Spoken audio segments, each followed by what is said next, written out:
இந்த குறும்படம் டெங்கு காய்ச்சலை பற்றியது.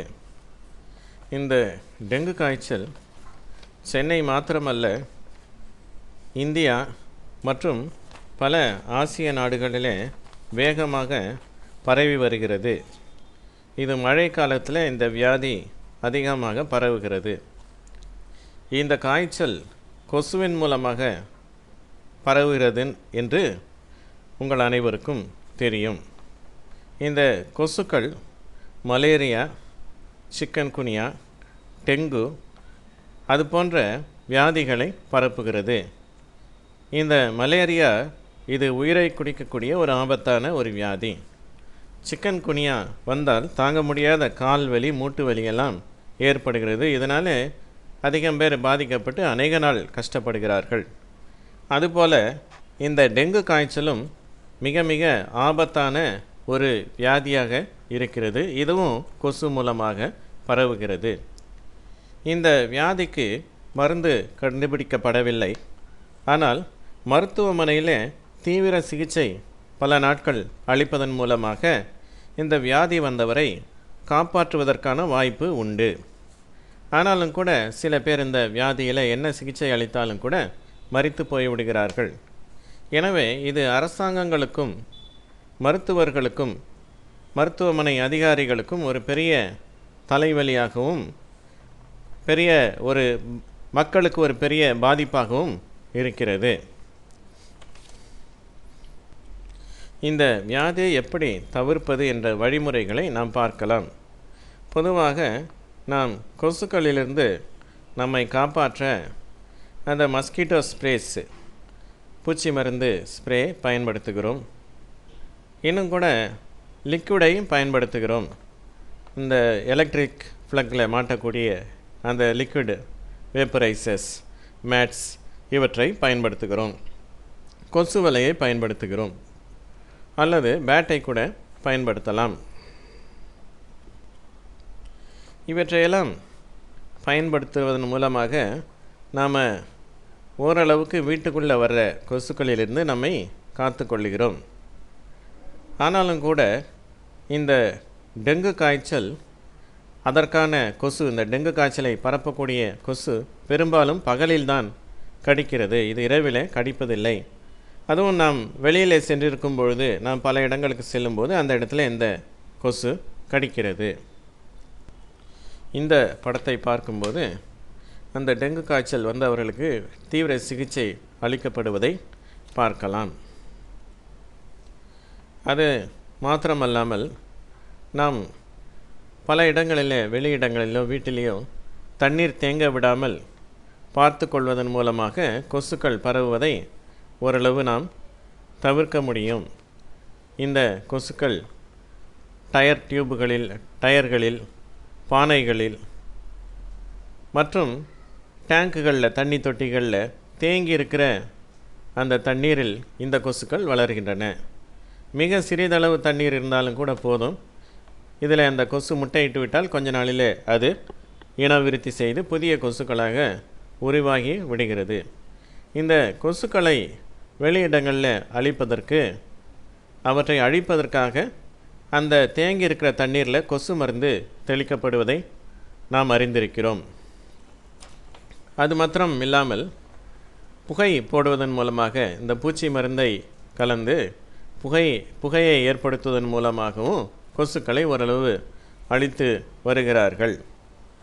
ஆனாலும் கூட இந்த முறைகள் மூலமாக பெரும்பகுதி கொசுக்களை அழிக்க முடிவதில்லை. காரணம் என்னன்னு சொன்னால், இந்த புகை போடுகிற ஒரு காரியம், கொசு புகையை போடுவது ஒரு நகர் முழுவதும் ஒரே நாளில் எல்லா இடங்களையும் செய்துவிட முடியாது. ஏதோ ஒரு பகுதியில் அந்த புகை போடப்படுகிறது. கொசுக்கள் வேறு இடத்துல அவை பரவி அங்கே இனவிருத்தி செய்து கொண்டிருக்கும். எனவே இதை அழிப்பது மிகவும் கடினமான காரியமாக இருக்கிறது. கொசுக்களை அழிக்க வேண்டும் என்று சொன்னால் அவற்றினுடைய வாழ்க்கை முறையையும் நாம் தெரிந்து கொள்ள வேண்டும். அது மாத்திரமல்ல, இந்த டெங்கு காய்ச்சலுக்குரிய வைரஸை பற்றியும் நீங்கள் தெரிந்து கொள்ள வேண்டும். இந்த டெங்கு காய்ச்சலுக்கான வைரஸ்ஸு அது மனித இரத்தத்தில் உள்ள வெள்ளை அணுக்களை அது தாக்கி அழிக்கிறது. இதற்கு சிகிச்சை கொடுக்கும்போது மருத்துவமனைகளில் இரத்த பிளாஸ்மா செலுத்தப்பட வேண்டியிருக்கிறது. இப்படியாக சிகிச்சை செய்து தான் நோயாளியை காப்பாற்ற வேண்டியிருக்கிறது. இந்த கொசுவுடைய வாழ்க்கையை பற்றியும் நாம் பார்த்தோமானால் அதனுடைய வாழ்க்கை தண்ணீரிலே ஆரம்பிக்கிறது. தண்ணீரிலே கொசு முட்டையிட்டு அந்த முட்டையிலிருந்து புழுக்கள் வெளிவந்து தண்ணீரில் உள்ள பாசி போன்ற அழுக்குகளை அது தின்று அது வளர்ச்சி அடைந்து பியூப்பாவாக மாறி பின் முழு வளர்ச்சி அடைந்த கொசுவாக பறந்து செல்லுகிறது. இதை கவனத்தில் கொண்டுதான் தண்ணீரிலே மருந்து தெளிப்பது, அது கொசுக்கள் காற்றில் அதிகமாக பறந்து செல்கின்றன என்று சொல்லி கொசு மருந்து அடிப்பது போன்ற காரியங்கள் மேற்கொள்ளப்படுகின்றன. இன்னும் கூட அந்த கொசு மருந்து பல பேருக்கு ஒத்துக்கொள்வதில்லை. இந்த புகையை கண்டால் அநேக மக்கள் வெறுப்படைகின்றனர்.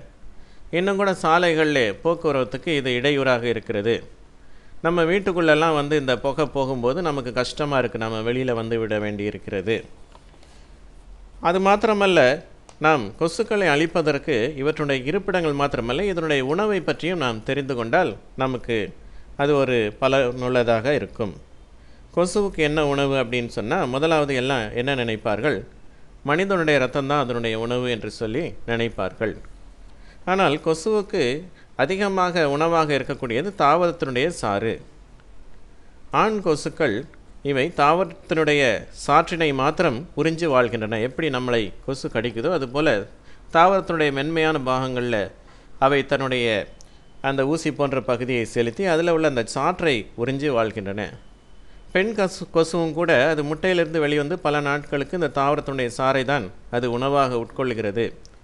அது கருவுற்று அந்த முட்டை வளர்ச்சி அடைகிற அந்த சந்தர்ப்பத்தில் மாத்திரம்தான் அதற்கு ஒரு வேகம், ஒரு தாகம் ஏற்பட்டு அது இரத்தத்தை குடிக்க ஆரம்பிக்கிறது. எனவே இவற்றினுடைய உணவை பற்றியும் நாம் தெரிந்து கொண்டால் இந்த தாவரத்தினுடைய சாற்றை உரிகிறது என்ற காரியத்தையும் நாம் தெரிந்து கொள்ள வேண்டும். அப்பொழுது இந்த தாவரங்களின் மேலே அதனாலும் கூட இந்த கொசுக்கள் அதிகமாக பரவுகிறது என்பதை நினைவில் கொள்ள வேண்டும். இப்பொழுது கிராமங்களிலே அல்லது வெளியூருக்கு சென்றால் அந்த இடத்துல நம்ம கேட்போம், இந்த வீட்டில் ஏன் ரொம்ப கொசு அதிகமாக இருக்குன்னா, சுற்றிலும் மரம் அதிகமாக இருக்கிறது, அதனால் கொசு அதிகமாக இங்கே பெருகிவிட்டது என்று சொல்லி. எனவே கொசு அதிகமாக பெருகுவதற்கு மனிதனுடைய நடமாட்டமும் தண்ணீர் தேங்கும் வசதிகளும் அதே நேரத்தில் தாவரங்களும் மூன்றும் இப்படி எல்லாம் கலந்திருக்கிற குப்பை கூளங்கள் எல்லாமே கலந்திருக்கிற ஒரு சூழ்நிலை கொசுக்கள் வளருவதற்கு வாய்ப்பாக அமைகிறது. ஒருவேளை மரம் வளர்ப்பது நல்லது என்று சொன்னாலும் கூட ஊருக்குள்ளே இருக்கிற மரம் இது போன்ற கொசு வளர்வதற்கு தான் அதிகமாக பயன் தருகிறது. மரங்களும் புதர்களும் இன்னும் கூட புல் செடிகளும் கூட இந்த கொசுக்கள் வளருவதற்கு வாய்ப்பாக அமைகிறது. இந்த பகுதியை பாருங்கள். இங்கே இருக்கிற இந்த மாதிரி தண்ணீர் தேங்கி இருக்கிறது, சுற்றிலும் இருக்கிற அந்த புல் பூண்டுகள், இது போன்ற இடங்களிலும் கூட கொசுக்கள் அதிகமாக இந்த தாவரங்களில் அடைகிறது. அப்பொழுது நாம் வேண்டாத தாவரங்களை, வேண்டாத புதர் மாதிரி வளர்ந்திருக்கிற தாவரங்களை அகற்ற வேண்டும். வெளிநாடுகளிலும் கூட, அமெரிக்கா போன்ற நாடுகளிலும் கூட வீடுகளில் அளவாக புல்தரை வைத்திருப்பதற்கு தான் அனுமதி அளிக்கிறார்கள். அந்த புல் அளவுக்கு மிஞ்சி வளர்ந்து விட்டாலும், தாவரங்கள் புதர் போல் அவங்க வீட்டு தோட்டத்தில் வளர்த்திருந்தாலும் கூட அது உடனடியாக தெரிய வரும்போது அதற்கு அபராதம் விதிக்கப்படுகிறது. இப்படி தேவையற்ற தாவரங்களெல்லாம் வெட்டி அவர்கள் அளவாக வைத்திருப்பது மாத்திரமல்ல, அந்த தாவரங்களின் மேலே பூச்சி மருந்து அடிக்கிறாங்க.